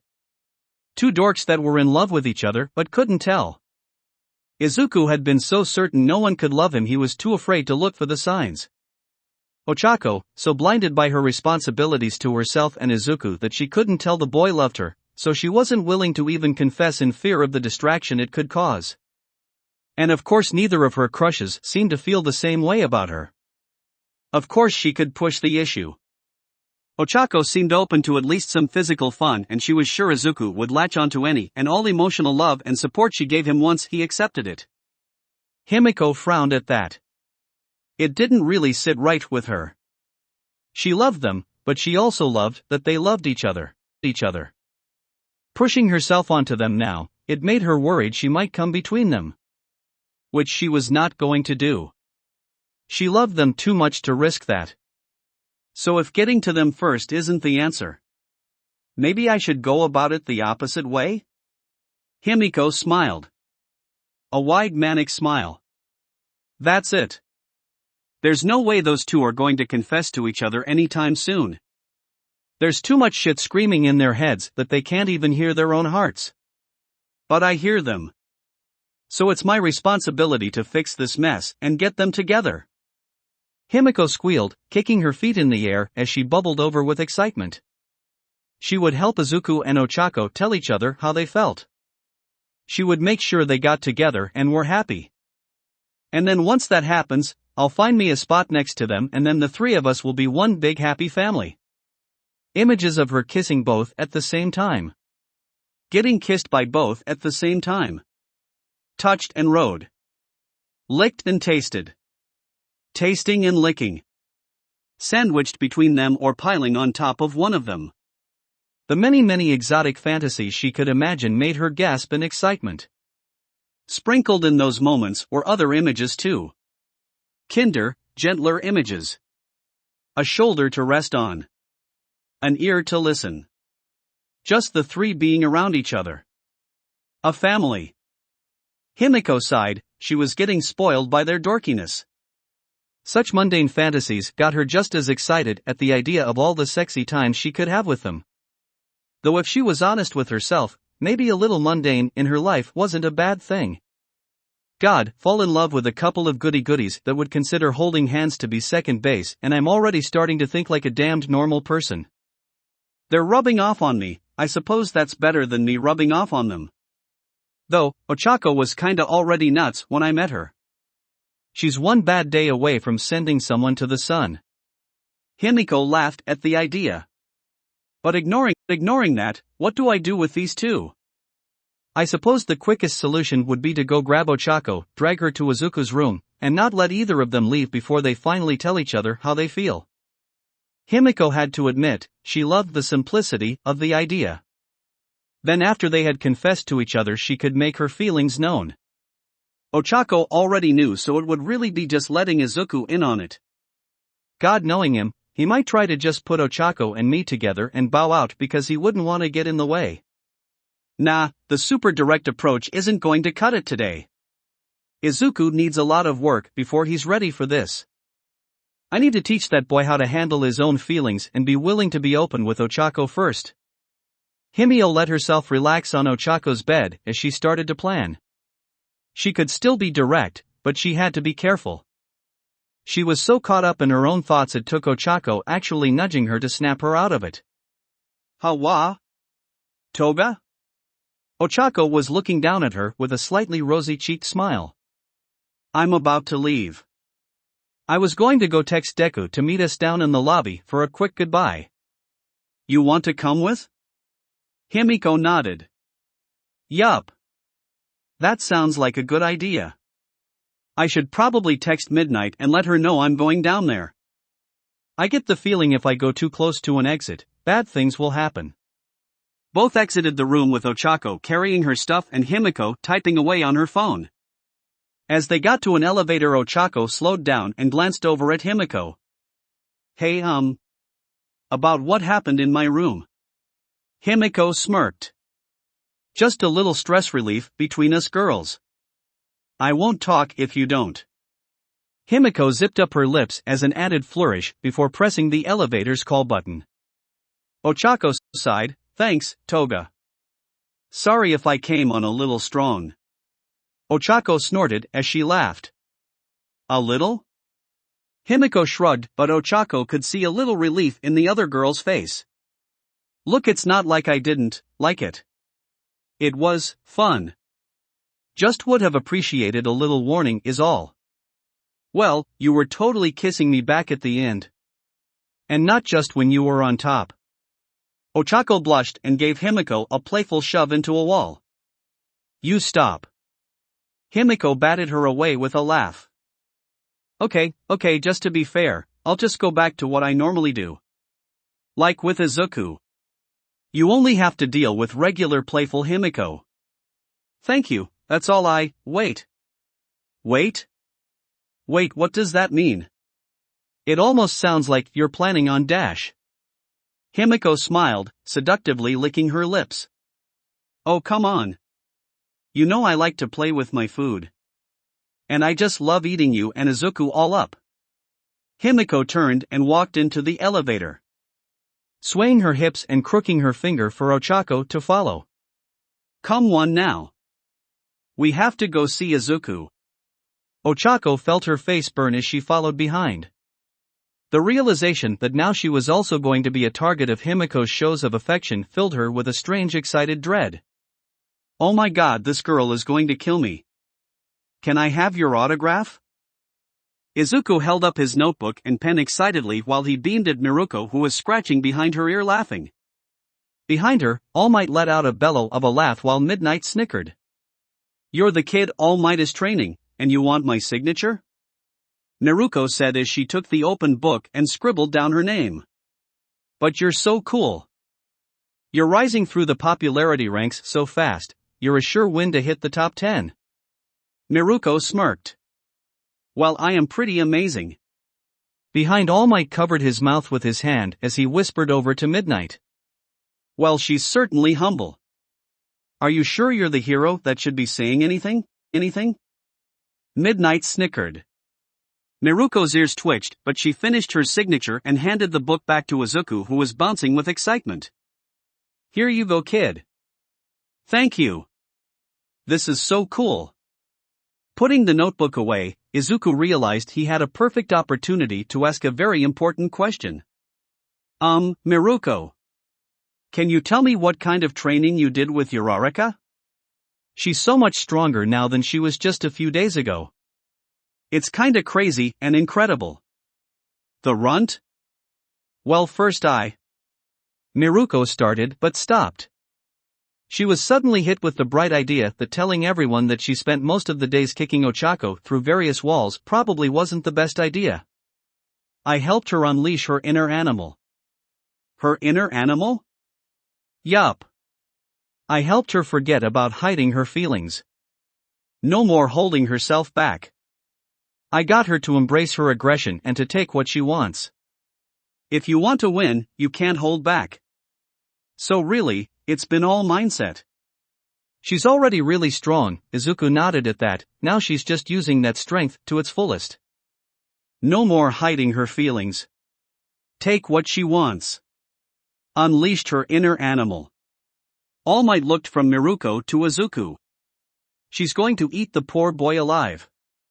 Oh, so like how she was when she was fighting Toga. Izuku immediately recalled that fight and everything Miruko had said fit. Man, if that's her default now, she's going to be unstoppable. She's really going to let herself go. Both Midnight and Miruko winced at Izuku's choice of words. Miruko, while impressed with how Izuku put two and two together so fast, decided to impart some important wisdom. Yes, you're right, but kid, just a warning. Never say that woman has let herself go. Izuku tilted his head in confusion and Miruko began to see just how innocent Izuku was. Holy fuck, the runt's going to eat this boy alive. Oop, and look at that, Izuku's found himself another hero to gush over. Izuku's ears perked up hearing his name, and turned to see Himiko and Ochako walking into the lobby. Getting caught, Izuku laughed and rubbed the back of his neck. I mean, who wouldn't want to get Miruko's autograph? The people she kicks, Ochako said with a side eye at Miruko, who just grinned. Alright, runt. You got all your things? Miruko asked, with Ochako holding up her suitcase to show she was ready. Good. Say your goodbyes and then we can go. When the three gather around each other, Izuku beamed at Ochako. It's so cool you get to train with Miruko. What do you think you'll be doing the rest of your internship? There's only 2 days left. Ochako fought to put on a brave smile. Oh, I'm sure she'll think of something. At least you'll get to be doing something. We're going to be stuck here, Himiko pouted. What are the two of us supposed to do alone at this hospital? Actually, what am I saying? There are tons of things we can do. Himiko smirked evilly, which Izuku missed picking up on. No playing doctor, Toga, Ochako warned with a smile. How about pirate? I have an eye patch now. I think that means I can hunt for booty. Ochako groaned. Oh, please don't start making pirate jokes. I have an eye patch. It is my God-given right to make as many pirate jokes and puns as I possibly can. Ochako covered her face in horror. We're doomed. Izuku just shrugged. I don't think you even know anything about pirates. They're stretchy? Izuku ignored that. You don't even know a pirate's favorite letter. Ochako groaned while Maiko puffed out her chest and growled out. It's R. Izuku shook his head. Nope, everyone thinks it's R, but it's the seed they love. The silence that followed was deafening. Ochako looked absolutely shell-shocked while Himiko stepped back in terror. That was horrible, Izuku. EW. I don't even want to look at you anymore, Deku. Izuku, looking disturbingly proud of himself, glanced over at Ochako. It was better than any joke you've ever said. Ochako huffed, crossing her arms for good measure. When have I ever told a bad joke? Izuku got very thoughtful and started tapping his fingers as he listed them off. There was the one where you thought you'd outscore me in the entrance exam, then there was you beating me in the sports festival. The ACK. Ochako leapt at Izuku and began pummeling his head. Jerk. Nerd. Neat. Hey, that's uncalled for. Izuku defended himself by slapping at Ochako's hands. Towards the end, both were laughing happily. Himiko shook her head. God. You two really are just a couple of dorks, aren't you? No wonder you two decided to team up. Team Green Tea, right? Is that going to be your agency name too? Both Izuku and Ochako blinked at that. They shared surprised looks with one another. I never really thought about that. Opening an agency, I mean. Normally graduates will work as sidekicks right after school. Right? Izuku nodded. Yeah, that's the normal way to do it. Himiko poked Izuku in the chest. Yeah, like you, she then poked Ochako. Or you, are anywhere near normal. Both got the underlying meaning, Izuku even glancing over at All Might. I suppose not. Hey, when you do open one up, let me know if you're hiring. I could do secretary work. Himiko said, smiling. Izuku and Ochako looked at each other frowning. Why would you be a secretary? I mean, you are part of this team now. Ochako patted Himiko on the shoulder. Sorry girl, but you've been drafted. No desk job for you, you're going to be a full-blown hero with us. Himiko looked back and forth between the two at a loss for words. Izuku rubbed his chin. So we have combat, rescue and stealth covered between the three of us. We may want to update our name a bit if it's going to be for our agency. Green tea is fine for us too, but we can't call both the same thing when we're talking about our whole team. What do you think, Toga? Got any ideas? Himiko hadn't planned on this. She hadn't planned on this at all. She had only been joking around with them and they had taken her so seriously. Now she was stuck.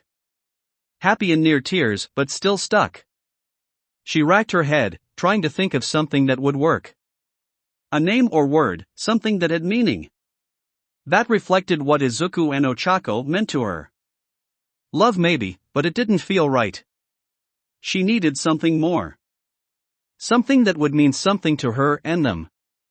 Something to describe what they had done for her. Rescue. The word slipped from her lips without her meaning to. Izuku tilted his head to the side. Rescue? Suddenly feeling exceptionally bashful and shy, Himiko looked at the ground and shifted her weight from one foot to the other. Well, it's what you two are going to do and, well, it's what you both did to me. Izuku, you rescued me from becoming a real monster, and Ochako, you rescued me from Mr. Stain. Sorry, maybe it's not a good. Green tea rescue. I kinda like the sound of that. Ochako said, smiling. I think that could be a great agency name. It sounds like we're going to go around saving people. I like it, Izuku agreed happily. Himiko, while trying not to explode with excitement and joy, covered her mouth with her hands and laughed. You guys are so weird. Says the girl that drinks blood, Izuku retorted. Whack.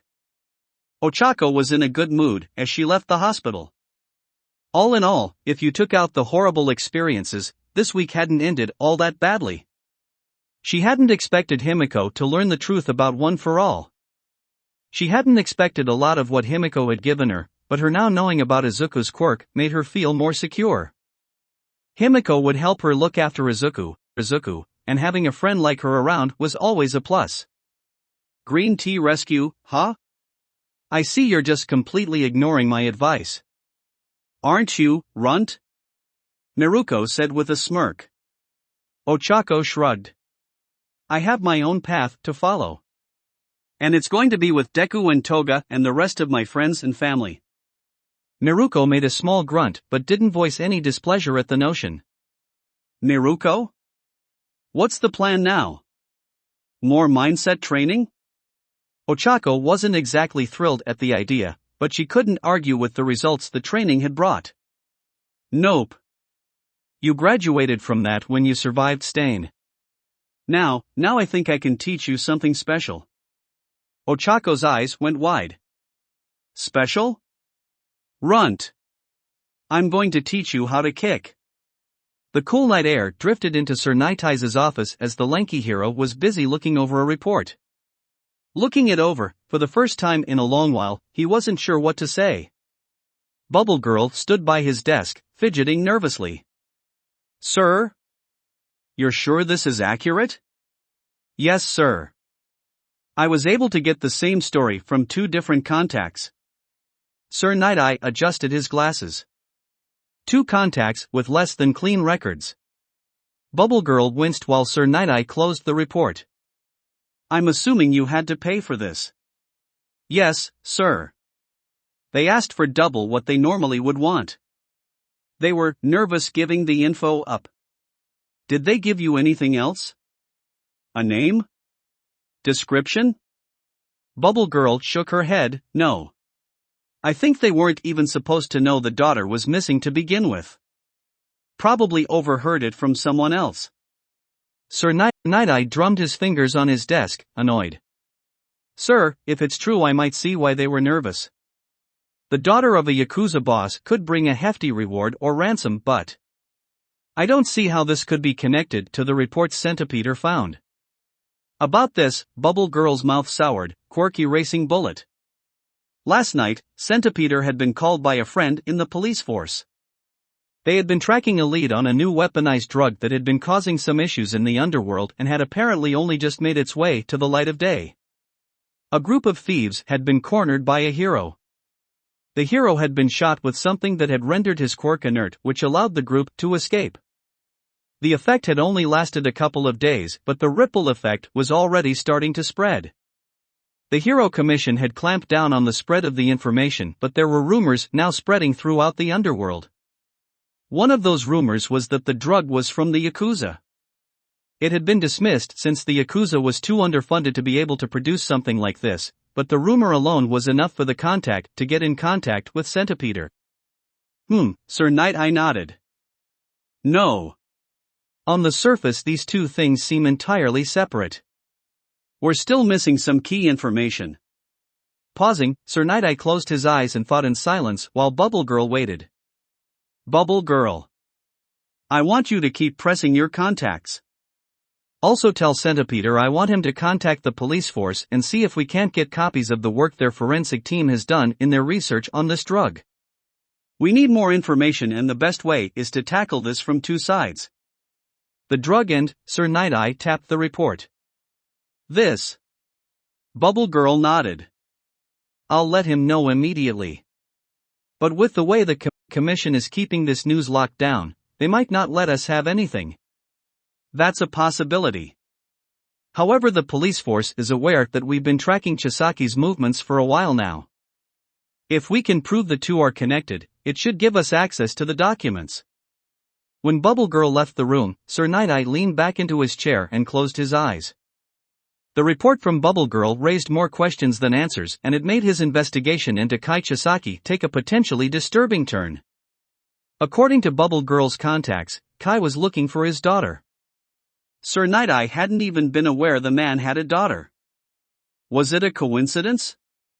The new drug, the sudden tightening of the Yakuza's contact with clients, and now a missing daughter. There was something at play here. Sir Nighteye just hoped he was able to figure it out before his vision came to pass. He was not able to do anything as the monster rushed over him. The one behind him, a woman who looked so much like the young man, clutched pitifully to her chest. The end of his vision flashed before his eyes and Sir Nighteye wished he could forget it. But as the vision played out in his mind he tried not to focus on Izuku but on Inko instead. Tried to see just what she was holding. Or maybe even who. His vision had brought him to this point in Izuku's life. Connected him to Kai, and now Sir Nighteye learned that Kai was not only dealing in a drug that could temporarily erase a quirk but that his daughter was missing. At the same time, the Yakuza had gone silent when they should be pushing this drug hard to make as much money as possible. It couldn't be a coincidence. These events were all tied together by fate. He just needed a clearer picture to know what that fate was going to be. He needed an eye on the drug. An eye on Kai, and an eye looking for this missing girl. He also needed an eye on the linchpin to this whole thing, Izuku. At least as far as Izuku was concerned, that would be the least difficult aspect of this mess to keep track of. It was the morning of the last day of UAS internships. In the lobby of the Hosu City Hospital, the last two unsung heroes from the attack were practically bouncing with excitement. After endless tests, checkups and more than a few security checks for Himiko, both she and Izuku were finally being released from the hospital's care. With a few final pen strokes, All Might and Midnight signed the last of the paperwork to a chorus of cheers. Freedom! Himiko wept happily. Sweet freedom! Izuku snickered. I can't believe you're happy to go back to UA. Himiko almost tripped and stopped mid-celebration. Oh right. Well, the school has all my stuff. So it's the tiny victories, I guess. Plus, Himiko scratched behind her ear. For some reason, and glanced at Izuku, school doesn't seem like such a pain in the ass anymore. Izuku smiled so brightly at that. Himiko was sure the shine was going to blind her in her last good eye. Could you not be so damned adorable for like, a second? My heart can't take this much damned fluff. While Izuku blushed, a squeal from behind soured Himiko's mood. Oh my god, you two are so adorable. Midnight was watching the two with a big grin and a glimmer in her eye that made Himiko sick. Ugh, can you not? Nope. Well then, young Midoriya. If you're ready, Gran Torino is waiting for us. Izuku nodded. I'm ready. Turning to Himiko, he gave her one last smile. I'll see you in class then. See you soon, Izuku. With their goodbyes said, Himiko watched All Might and Izuku disappear from the lobby and she was left with Midnight and Nizu. While she was still waving goodbye, Midnight walked up beside her. You know that was just so cute. And put her hand on Himiko's shoulder. Sending a shiver up the girl's spine, she felt the killing intent from the older woman.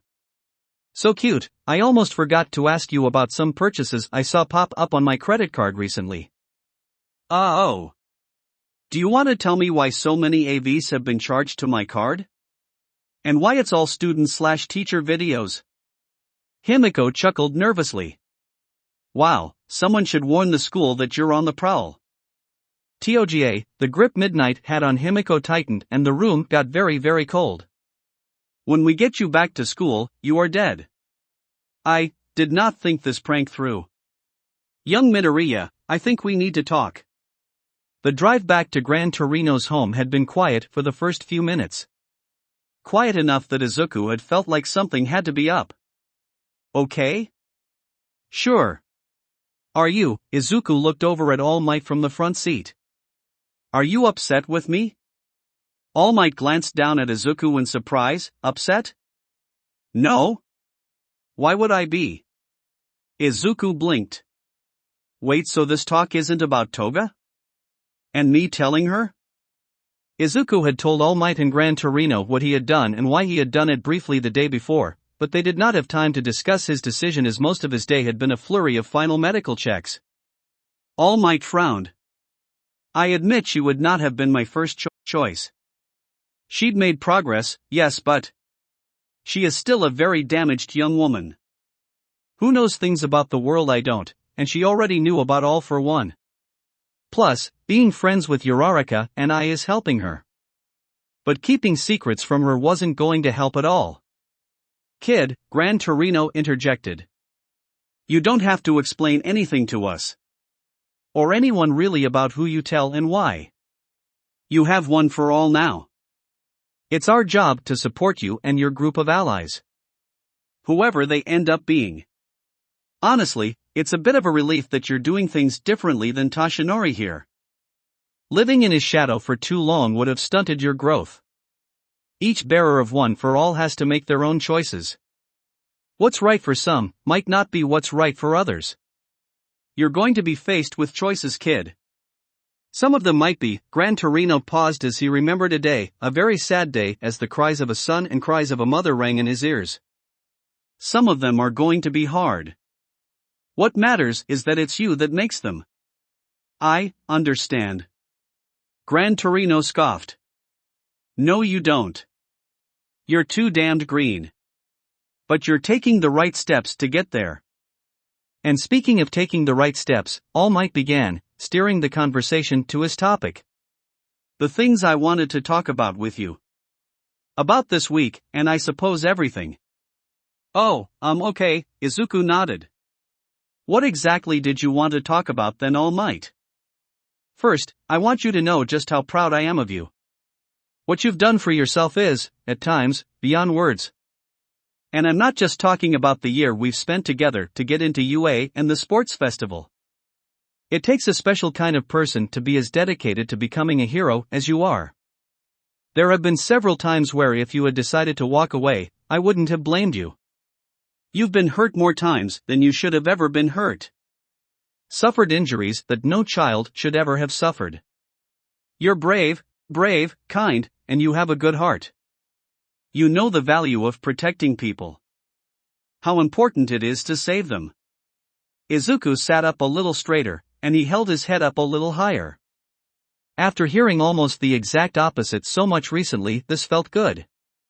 However, Izuku turned to look back at All Might as the hero kept going. While I'm proud of your accomplishments and actions, the methods you've used for both are concerning. Though this is not entirely your fault. In fact, I would say most of the blame lies with me, and my shoddy teaching methods. Shoddy? But you're a great teacher, even if you have to read from a script during lessons in class. If something's wrong, it must be my fault then. All Might shook his head. No, it's not that at all, young Midoriya. You see, these past few weeks I've looked back at how I've taught you, and exactly what I've taught you. Heroes are always risking their lives for others and plus ultra. I'd say it was those two things I tried to instill in you. Are you saying I've been wrong to try and save my friends? There was a slight edge to Izuku's voice. Very slight, but it was there. No, I'm not. All Might could feel the relief emanating off of Izuku and a hard stare getting directed at him from the rear passenger seat as Gran Torino listened to everything.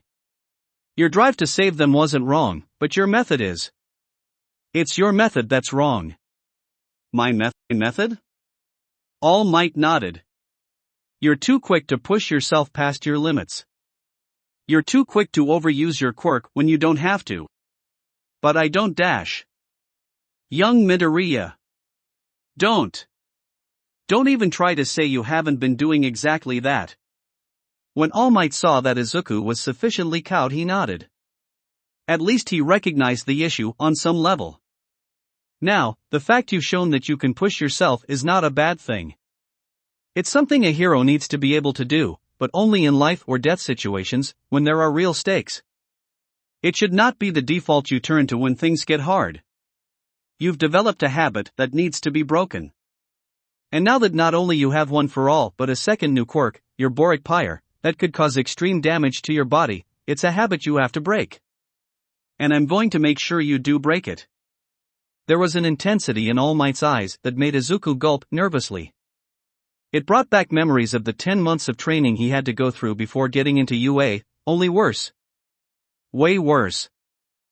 How? All Might smiled broadly. Aim to pass. American Dream Plan MK2. Izuku blinked. Then pulled at the handle of the car's passenger door. Hey! None of that. Not another 10 months of hell. Izuku wept into his hands. Then you're in luck. It won't be 10 months. It'll just be 10 months of training we missed compressed down into 2 months. Give or take. You don't have to worry, this won't be body training. Like I said, we'll be covering what we missed the first go around. We'll be spending all our time on quirk control.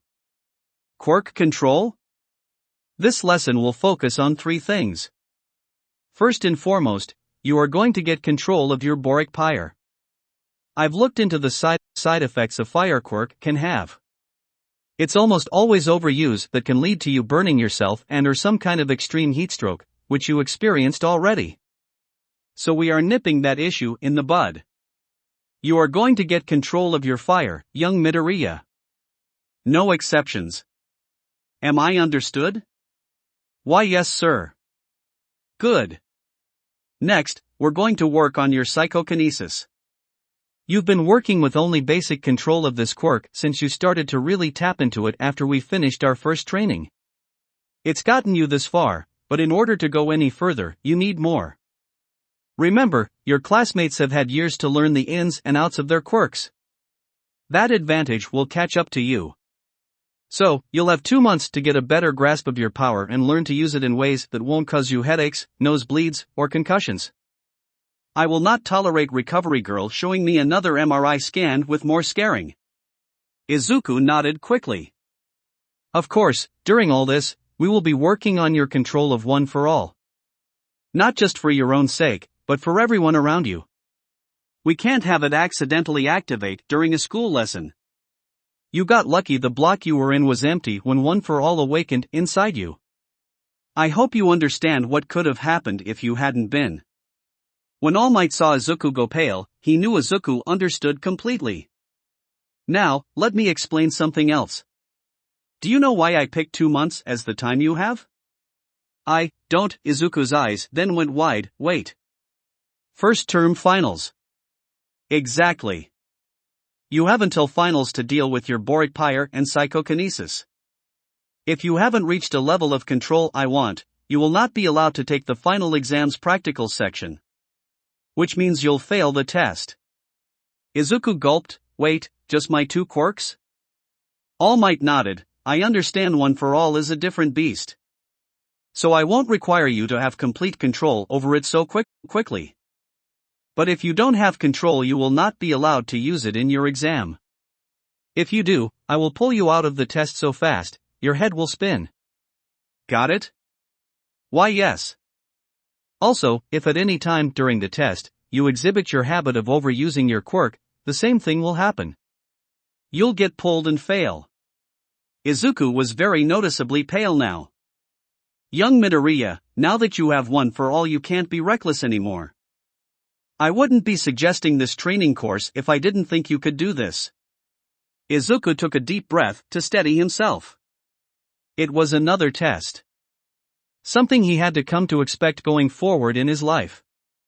He supposed for heroes each day was just another test for them to pass. I won't let you down, All Might. All Might smiled, happy to see Izuku preparing to rise to the challenge. You haven't yet, young Midoriya, and I don't think you ever will. After explaining that the training will take place every day after school, the rest of the drive was nice and peaceful. Even if Gran Torino brought up that they never did get him his McDonald's. Izuku wisely didn't bring up Happy Meals. Sitting and watching the city drive by, Izuku thought of everything that had happened the past week. It definitely hadn't been what he had expected. Getting One for All, learning about All for One. Confronting Stain and awakening a new quirk. Then there was everything he had learned about Himiko. Her past and then her feelings for him. Absently he touched his lips. The idea that someone could feel like that about him was just so strange. Though, the way he had met Himiko had been strange and she was a strange girl too. Just a bunch of extreme factors that lead to an impossible outcome. At least after her confession she seemed fine with just letting things lie and go back to how things were normally between them. Which would be for the best. Sooner or later, she'll figure out he's not someone meant to be loved and will move on, but at least their friendship will still be there. Still, Izuku couldn't help but let his mind wander. If Himiko, in her strangeness, could love him, who knows who else could?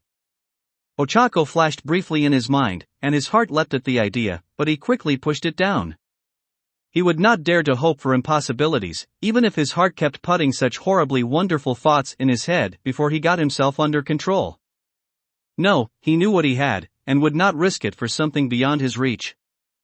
What he had was perfect. He couldn't possibly want anything more. At least that's what he was able to convince himself. Refocusing, Izuku shifted his thoughts onto a new topic, even if his heart fought against him, and thought about what he was going to tell his mother about his new fire breath. And his friends and classmates. And Katsuki. Izuku couldn't imagine him taking this news very well, and when he thought about it, it made him smirk at the idea. The room was dark, lit only by monitors, and there was a constant chirp of medical devices. At one end of the room, a man in a long brown trench coat stood patiently. At the other, another man sat connected to so many devices with tubes and wires running everywhere.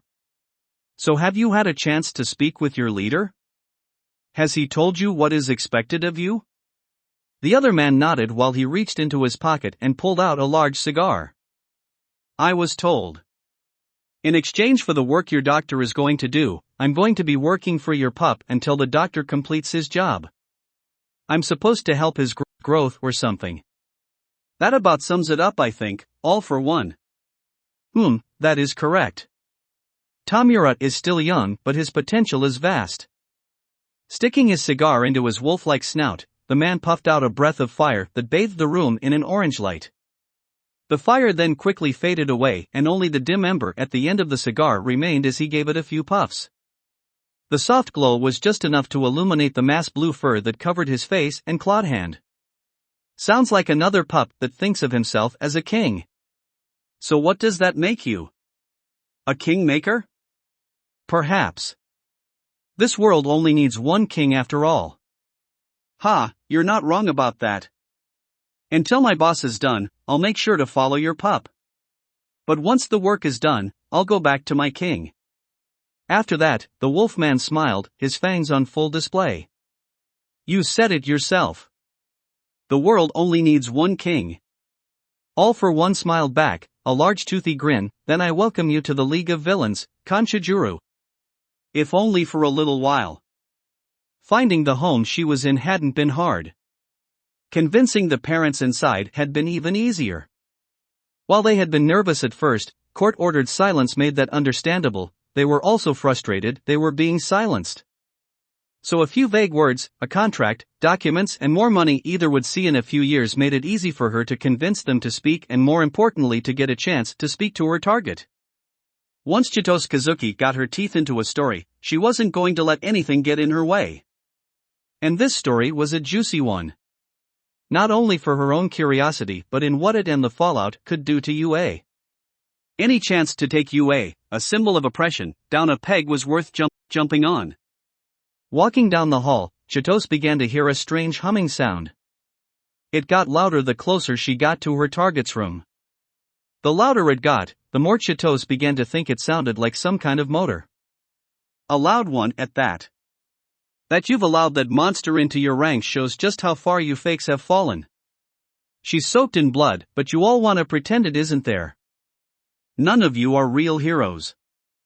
No true hero would allow her to train in their schools.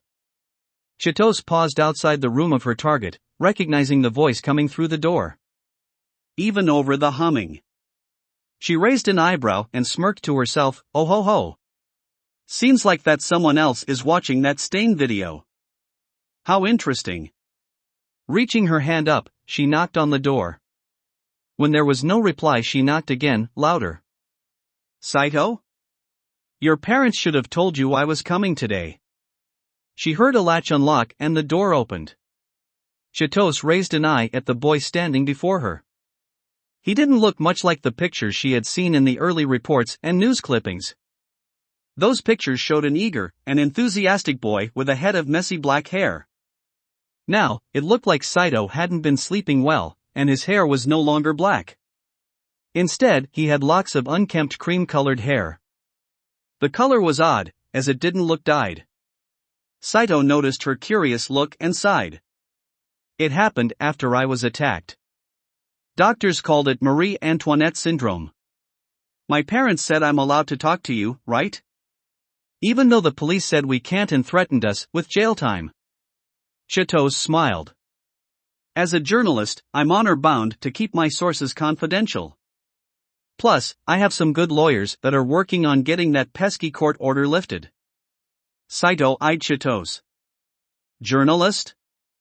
Not executive director of Shueisha Publishing? Chitose's eyes widened before a grin split her face. My. You did some homework. Impressive. That's what I am now, but I started off as an investigative journalist.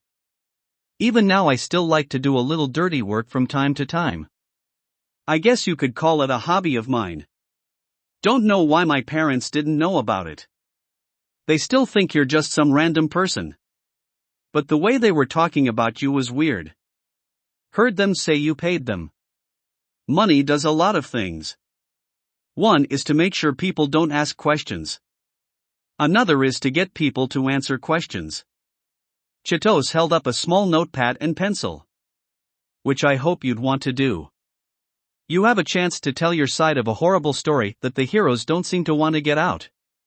Saito scowled. Heroes, he spat out the word, they take that freak in and treat me like I'm the bad guy. They told me I have a responsibility to not say anything. Me. Said I could get into trouble if I tried to do anything. It's a cruel world, but you have a chance to talk now. Saito nodded and opened the door to his room wider, welcoming Chitos in. Walking into the room, Chitos took notes about her surroundings. The room had been a nice one, but not so much now. It wasn't that it was messy, it was more that it had been destroyed. Objects were broken and there were more than a few holes punching into the walls. About the only two things still working was a computer, with the quickly becoming infamous stain video paused. She noted an open messaging app, with an ongoing discussion about it. She couldn't get a good look at the whole convo, but she noted the name of the other participant. Lizard King. There was also a large high-powered box fan stuck in the window. The fan, strangely enough, was pointed out, pulling air out of the room. If you want fresh air, you should turn that around. Sate sat on his bed, offering his computer chair for Chitos. More important, I blow the air from my room out and out of the house. Interesting. So where would you like to start? I imagine these past 2 weeks have been very troubling for you. Troubling? I had heroes that are supposed to be protecting people like me, threatening me while they treat that monster Toga like she was the victim. She attacks me and then gets a free education at one of the best schools in the country. They should be arresting her. They're acting like a bunch of power-hungry fakes. It makes no sense. While Saito ranted, Chitos smiled to herself. She had come here for more than just to hear Sato's side of the story.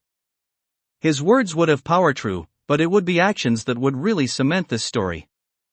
And a confrontation between Saito and Himiko would make the best story.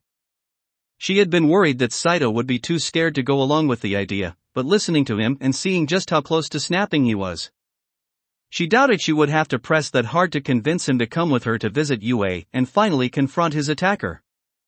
In front of a large camera crew, of course. That will be it for this part. I hope everyone enjoyed. If you did, please leave a like and comment if you want part 35. If you want to hear more from me, subscribe. I hope to see you all in the next one.